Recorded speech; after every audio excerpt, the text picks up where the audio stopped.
Well, howdy there, Internet people, it's Belle again. So today, we're going to talk about Chesterton CDC and Trump walking back.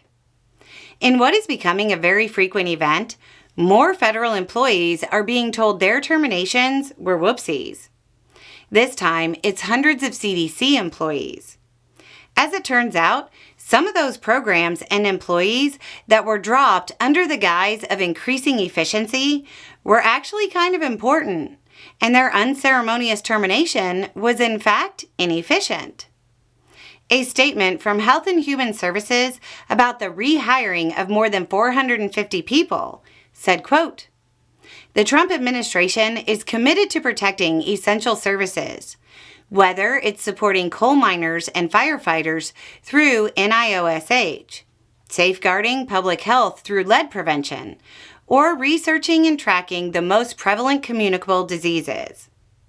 Weird, because generally you don't engage in haphazard and incorrect firings if you're committed to protecting the services.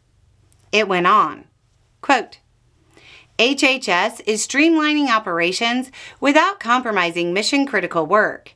Enhancing the health and well-being of all Americans remains our top priority." These people were terminated in early April. I mean, that seems like it was compromised for about 2 months.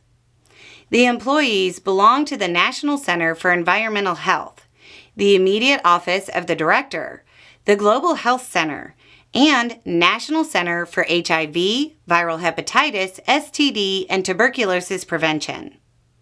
Within these main centers, sometimes entire programs were basically shut down, including the Freedom of Information Act office. Also, things like air quality, infectious disease programs, as well as things like lead poisoning. It's important to remember that RFK Jr. is literally taking the "oh, I meant to do that" route.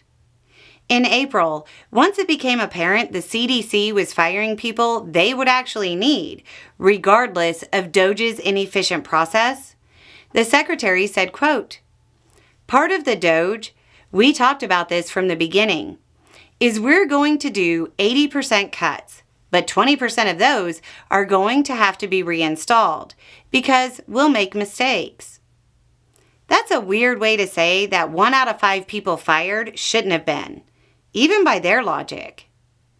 Those working for the reinstatement of other CDC employees dropped without explanation basically said that this was a start, but there's more to do. A member of Fired But Fighting said, quote, "Bringing a few hundred people back to work out of thousands fired is a start. But there are still countless programs at CDC that have been cut, which will lead to increased disease and death." There's a pretty high likelihood that the administration will turn around in a few months and say, "Oh, that's why it was done that way," and bring more employees back. The longer it takes for the administration to figure out why the fence was up in the first place, the more damage gets caused. Anyway, it's just a thought. Y'all have a good day.